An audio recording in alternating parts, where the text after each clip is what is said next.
How to close a path in Illustrator.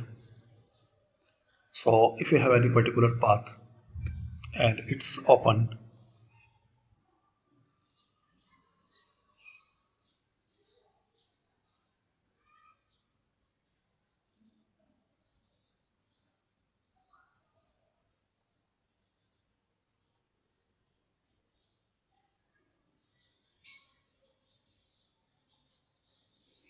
like we can see here, this is the path for this shape or object is open.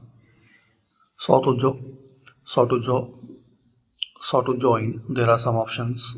First one, using the shortcut Control J. Select it and press Control J.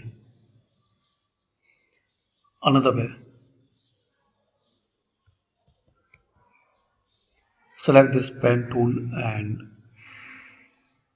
join the path.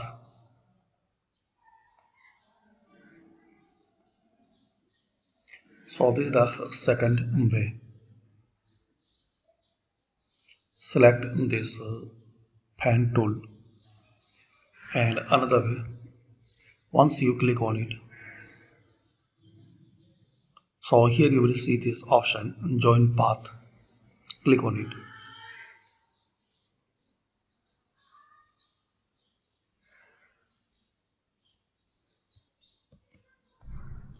In the object path and you will see this option join. Select it.